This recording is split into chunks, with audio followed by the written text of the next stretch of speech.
सोहेल साहब के पास मैं वापस जाऊंगी, बिकॉज सोहेल साहब ने कहा कि ये हमें वापस इसी पे आना होगा, ये तो सभी कह रहे हैं, लेकिन सोहेल साहब सबको होता हुआ नहीं नज़र आता। सबसे पहला पॉइंट ले लेते हैं कि आपने जो यूरोपियन ममालिक की एग्जाम्पल दी, इतने इवॉल्व नहीं है अभी पाकिस्तान और हिंदुस्तान के लोग। नहीं, मेरा ख्याल है कि ये मैं इससे नहीं एग्री करता कि जहनी तौर पर हम कोई दुनिया से पीछे हैं। हो सकता है मुआशी तौर पर दुनिया से पीछे हों, लेकिन जो जहनी तरक्की के हवाले से या अमन की तलाश के हवाले से हम दुनिया में किसी से पीछे नहीं हैं।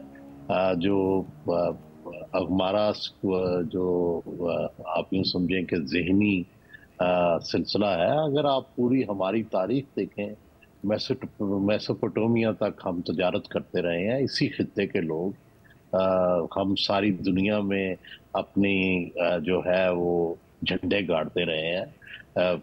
क्या क्या चीज़ हमने दुनिया में सबसे पहले की है।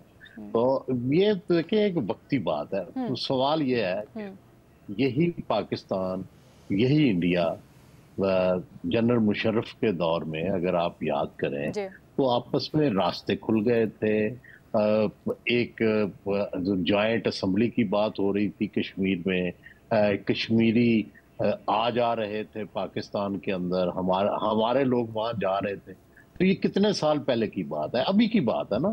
तो फिर सवाल ये है कि अगर वो उस वक्त हो सकता है तो आप क्यों नहीं हो सकता। यही सवाल लेके जाते हैं। जी जी जी सर, मेरी कंप्लीट कर ले सर। मैं कहना ये चाहता हूँ कि पहले तो ये तय करना है कि क्या हमने जंगे करते रहना है या हमने अमन की तरफ जाना है। पहले तो जो विल है वो हमारी क्या है। सर आपको लगता है कि भारत को भी ये रियलाइजेशन है?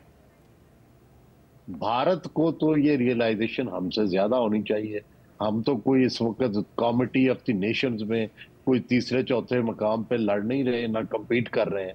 हम तो अपनी सर्वाइवल जो है बाइज्जत उसकी जंग लड़ रहे हैं। हमारी तो जंग सिर्फ बाइज्जत सर्वाइव। देखिए प्रॉब्लम यह है कि इस वक्त इंडिया को ये मानना पड़ेगा नंबर वन कि हम जो 75 साल से, अब हमारा एक ही इश्यू है इंडिया के साथ, दैट इज कश्मीर, ठीक है, या दूसरा उसमें पिन्हा हेजेमनी है, ठीक है। तो इंडिया अगर अपने इस रवैये से तब्दीली कर ले तो हमारे और कौन से कॉन्फ्लिक्ट।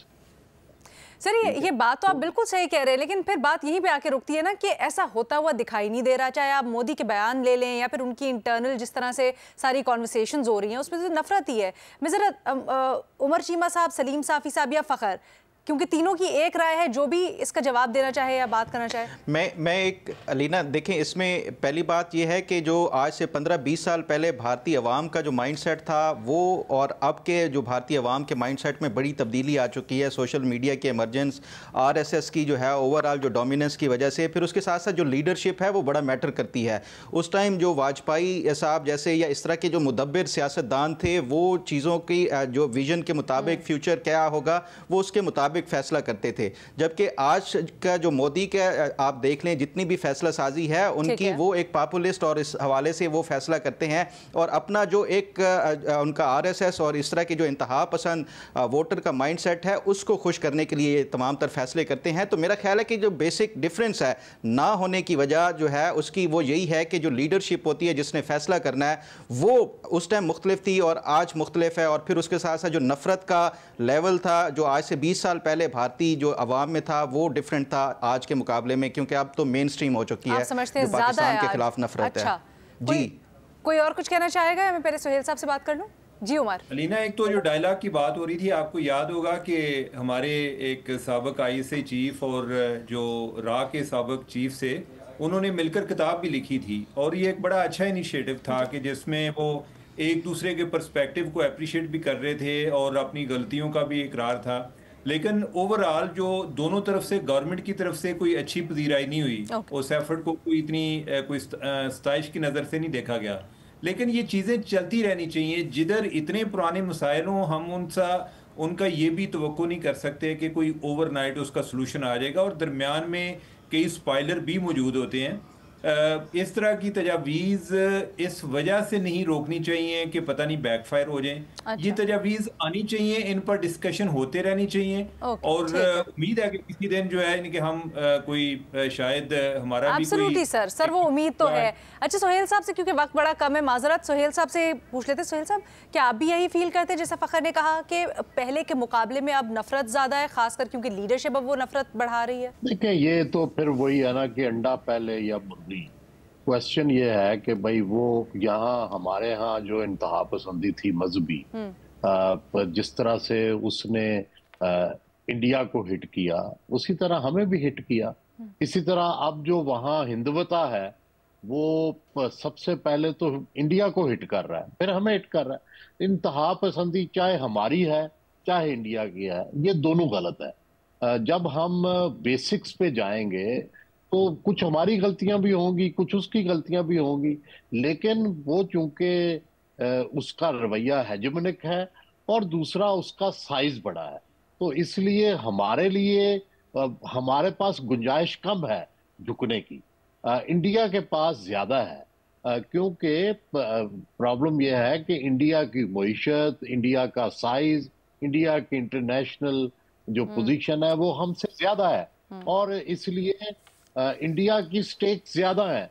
हमने तो फिर ये कहा कि आ जाओ भाई, फिर अगर सब कुछ गंवाना ही है तो फिर तो हमारा तो और तुम्हारा कुछ नहीं रहे। बिल्कुल सही। लेकिन ये रवैया है गलत, ये टोटली गलत है, और अल्टीमेटली सैनिटी की तरफ ह्यूमैनिटी ने जाना है। सारी पूरी तारीख जो ह्यूमैनिटी की है वो जंगें भी हुई हैं, लेकिन लोग सैनिटी की तरफ जाते हैं। Sanity sir, since Veer on the topic, एक और चीज़ जो बड़ी सा गर्दिश करी है मैं आपसे पूछना चाहूँगी।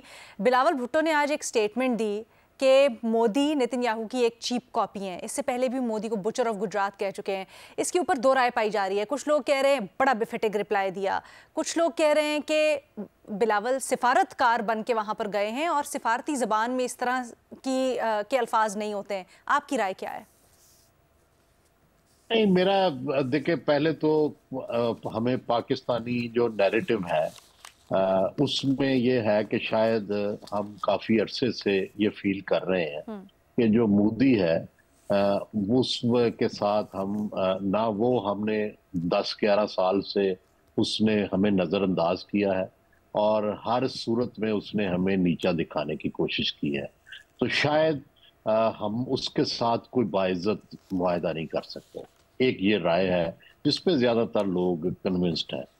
अगरचे मेरी राय की कोई पजीराई नहीं है, मैं तो एक आजिज आदमी, लेकिन मेरा ये ख्याल था कि इस वक्त जो मोदी गिर रहा है और उसकी वो जो शोहरत और वो मकबूलियत है उसको हरफ आया है, तो शायद उसके साथ एक गिरे हुए के साथ शायद कोई बातचीत करनी ज्यादा मुफीद होगी।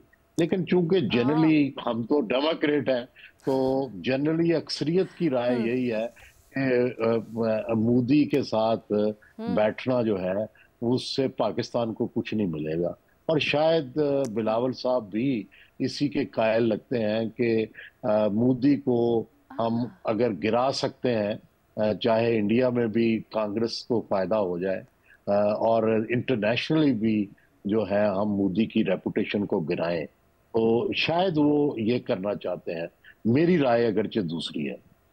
वेरी इंटरेस्टिंग सोहेल साहब।